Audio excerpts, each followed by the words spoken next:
Bonjour, Bonjour. vous êtes directeur marketing communication au sein de Lacroix Environment. Est-ce que vous pouvez nous présenter l'entreprise et plus largement le groupe Lacroix? Le groupe Lacroix est une ETI familiale de plus de 4000 personnes et l'activité Lacroix Environment est une des 3 activités du groupe Lacroix qui intervient également dans le domaine des mobilités avec une activité qui s'appelle Lacroix City et de la fabrication électronique avec une autre activité qui s'appelle Lacroix Electronics. Et donc Lacroix Environnement en anglais, quelle est sa spécificité? Quel est son cœur de métier? Alors, Lacroix Environment en anglais, comme vous le faites remarquer, puisque nous avons aussi une activité internationale, le cœur du métier de Lacroix Environnement, c'est de servir de produire des équipements connectés pour le marché de l'environnement, au sens large, avec 3 segments de marché adressés. Le premier qu'on appelle Smart Water, c'est tout ce qui touche au cycle de l'eau, au grand cycle de l'eau, depuis le captage de l'eau potable jusqu'au traitement des eaux usées. Le deuxième segment de marché, c'est ce qu'on appelle le Smart HVAC, Heating, Ventilation and Air Conditioning. C'est tout ce qui touche principalement à la télégestion des réseaux de chaleur pour nous. Et le dernier, c'est le Smart Grid, activité plutôt destinée au contrôle des réseaux électriques intelligents, notamment tout ce qui est couplage des énergies renouvelables sur les réseaux de distribution d'énergie électrique. Alors je propose qu'on s'attarde un peu plus sur ce qui a trait au réseau d'eau. Quelle est aujourd'hui l'actualité de Lacroix? Quels sont Lacroix Environment? Quel est le produit phare ou en tout cas le produit qui fait la une de votre actualité? Alors au sein de Lacroix Environment, effectivement, ici au Carrefour de l'eau, nous sommes avant tout dans le cadre du Smart Water, donc des équipements que l'on appelle plus traditionnellement en France de télégestion, de gestion et de contrôle à distance pour les réseaux d'eau, que ce soit l'eau potable ou les eaux usées. Et ceci avec une marque qui s'appelle la marque Sofrel, puisque l'entreprise Sofrel existe depuis plus de 50 ans dans ce domaine. Et donc quelle est la spécificité des produits que vous proposez? Quelle est la plus-value par rapport à ce qui peut exister par ailleurs en télégestion? Alors la spécificité des produits Sofrel de l'activité Lacroix Environment, c'est d'être des équipements connectés, que ce soit connectés sur les réseaux publics, 2G, 3G, 4G. On travaille déjà sur des expérimentations 5G, aussi sur des réseaux Ethernet.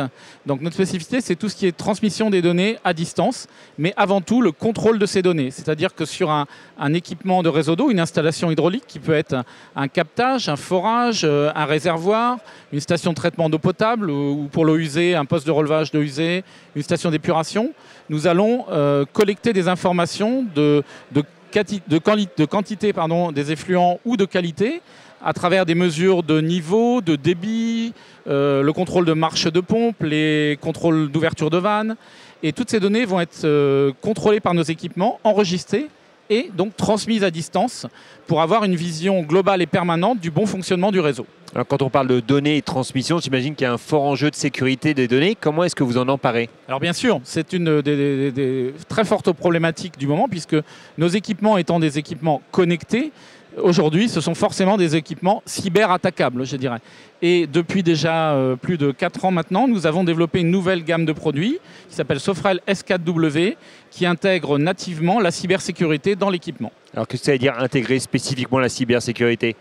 C'est-à-dire que nous avons des cryptages de données, nous avons des clés d'accès, tout un écosystème qui permet de sécuriser les accès pour éviter les entrées, mais aussi pour éviter la gestion des mots de passe ou le changement de mot de passe ou la gestion d'intrusion, quelle qu'elle soit. Et pourtant, est-ce que derrière, ça peut s'interfacer, les matériels Sofrel peuvent s'interfacer avec d'autres équipements? Est-ce qu'il y a des possibilités d'avoir des passerelles qui permettent d'avoir des solutions intégrées?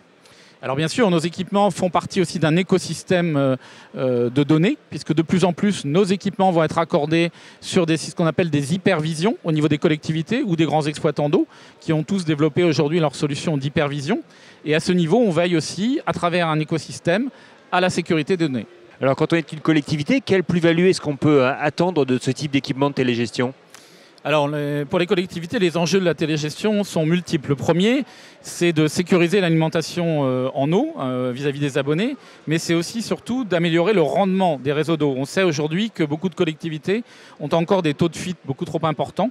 Et grâce à la télégestion et aussi à la sectorisation avec nos équipements, on va pouvoir diagnostiquer le réseau en permanence et réduire le taux de fuite.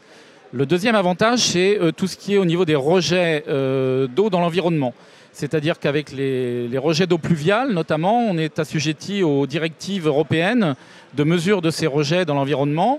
et de façon à éviter de polluer le milieu naturel.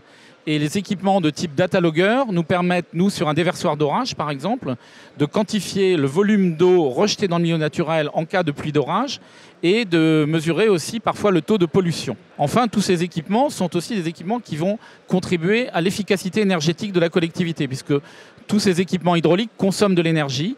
Et grâce à la télégestion, on va faire en sorte qu'ils soient utilisés le mieux possible, qu'on remplisse les châteaux d'eau, par exemple, lorsque l'énergie est la moins coûteuse, qu'on fasse tourner les pompes le moins possible, voilà, de façon à optimiser le rendement du réseau, mais aussi la consommation énergétique. Roland Crambert, je vous remercie pour toutes ces informations. Merci.